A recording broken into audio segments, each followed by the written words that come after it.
Ni iby'agaciro kandi ni iby'ingenzi kuba twongeye guhurira kuri uyu muyoboro wa YouTube channel Nibyo Gatanu TV.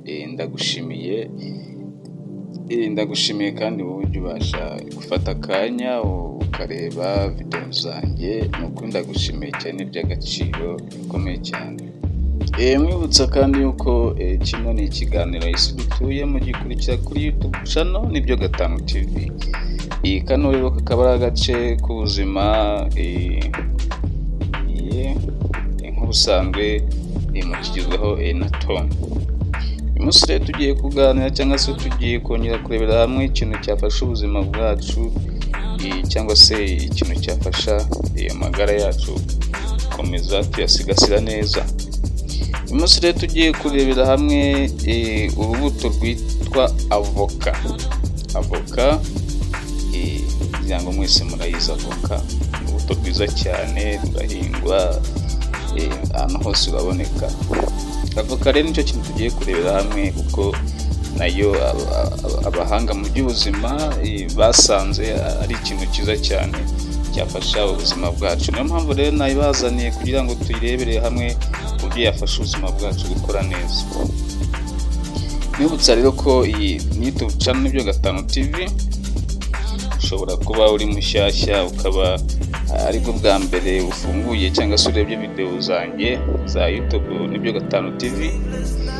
Mwibutsa rero ko nimba aribwo bwa mbere ikora subscribe, uvuga ngo urakanda ku subscribe, uraba ugaragaje ko wagukurikiye kandi wishimiye video twakugejejeho.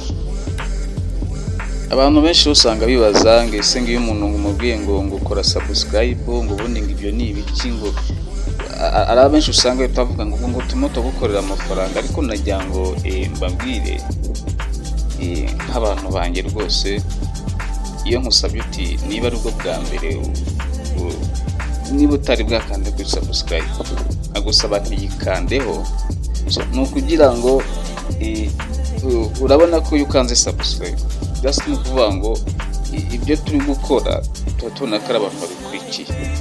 Ikindi kandi iyo ukoze subscribe ni ukuvuga ngo nanjye uri kumfasha, wenda se mu gihe kizaza ndi gukora bishobora kuzagira, kandi nanjye bintera imbaraga kugira ngo ejo nzabone indi video nakora kugira ngo nyigeze ku bantu bangurikiye. Rero ni muri ubwo bwa mbere ukande kuri subscribe, kandi niba usanganywe iyi video ubona wayikunze kuri like, biremewe cyane rwose. Kandi nimubona hari kitagenda, wenda se kikaba kitari sawa, akaba ari byo se wenda twavugurura, akaba se wenda hari ibyo wenda twanoza kurushaho, tubwire hasi muri comment wayikaze. Kandi nk'ubusanzwe ngira ngo urabizi ko nitwa Tom, nijye ubagezaho iki kiganiro isutuye, akakora agace k'ubuzima ukagikurikirana kuri YouTube channel Nibyo Gatanu TV. Ntucikwe rero ngo wayikaze. Ubundi avoka, abahanga batandukanye mu by'ubuzima bavuga yuko avoka ari ikiribwa gifitiye akamaro gatandukanye umubiri w'umuntu, kubera ko avoka ikungahaye mu mavitamini agiye atandukanye, harimo vitamini A, kandi ugasangamo na vitamini B, vitamini C, ndetse na vitamini K. Reka rero turebere hamwe mu buryo burambuye akamaro ko kurya avoka mu buzima bwacu. Rero nk'uko tubikesha urubuga Pass for Sante, muri avoka dusangamo intungamubiri za magnesium na potassium na phosphore ndetse na fer, hakabamo na zinc ndetse n'izindi zigiye zitandukanye. Kandi bakomeza bavuga yuko uru rubuga ko runo rubuto ushobora gusangamo ubushobozi bwo gufasha umutima gukora neza, kubera ko ifitemo acide oreri. Kandi iyi acide ifasha no kwirinda diabete. Rero ubushakashatsi bugiye butandukanye kuri uru rubuto bwagiye bugaragaza yuko abantu bagenda bongera cyangwa se abantu bongera avoka ku mafunguro yabo, bibafasha kugabanukirwa cyangwa se kugabanuka kwa cholesterol mbi mu maraso yabo ku rugero rufatika ruri hejuru rwose. Kandi avoka ifasha irinda guhindagurika k'umuvuduko w'amaraso kubera yuko ikungahaye kuri potassium. Kandi nanone avoka ifasha umuntu kugira amaso mazima, amaso y'umuntu akaba ameze neza cyane kuko inafasha irinda ishaza mu jisho. Kwa kundi usanga umuntu yazanye ishaza mu jisho, avoka rero ifasha kurinda ibyo bibazo ibyo kuba wazana ishaza mu jisho. Kandi abahanga mu by'ubuzima cyangwa se abahanga mu by'imirire bakomeza bavuga yuko avoka ifite ubushobozi bwo kuringaniza ikigero cy'isukari mu maraso, kubera ko ifite ibinure bishobora gufasha amayinsulini gukomeza gukora neza. Kandi nanone avoka ifite ubushobozi bwo kuba yafasha umudamu utwite kuba umwana yazavukana ubumuga mu gihe yayikoresha ku mafunguro atwite, kubera ko ikungahaye kuri folate na vitamini B.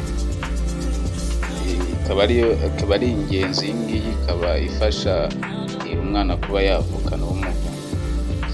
Kandi abahanga bakomeza bavuga ko avoka ifite ubushobozi bwo kurinda kanseri ya prostate ku bagabo ndetse na kanseri ifata ibere ku badamu, bitewe na acide oleique iri muri avoka. Iyi ni ifasha kurinda kanseri ya prostate na kanseri y'ibere ku badamu. Kandi avoka nayo ifite n'ubushobozi bwo koza mu mara. Avoka kandi ifite n'ubushobozi bwo gutuma izindi ntungamubiri umuntu akina cyangwa se agenda akura mu bindi biribwa izifasha kugenda zinjira neza mu mubiri, nk'uko bikomeza bivugwa n'urubuga Pass for Sante. Kandi avoka nanone ishobora gutuma cyangwa se ituma umuntu agira uruhu rworoshye, uruhu rumeze neza rudakanyaraye, uruhu rworoshye, kubera ko ikize ku mavuta abobeza uruhu, kandi agatuma umuntu adasaza imburagihe, uruhu rudasaza imburagihe.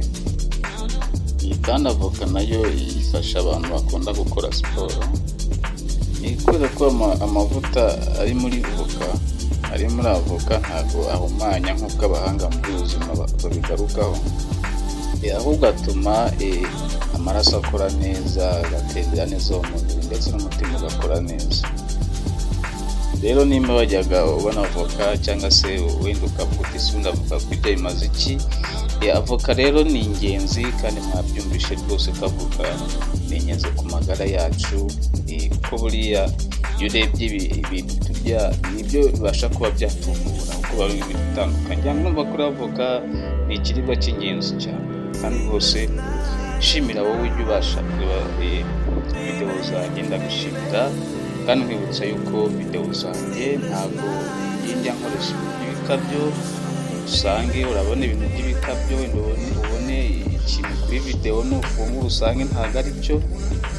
Nkora ikintu gifite fagiti, nkora ikintu cy'ingenzi kandi gifitiye akamaro umuntu. Ntabwo najya ngo mbeshye ngo umuntu kugira ngo wenda akunde ngo arebe videwo zanjye, no, nkora ibintu byiza cyane kandi bifitiye abantu akamaro. Rero ndagushimira.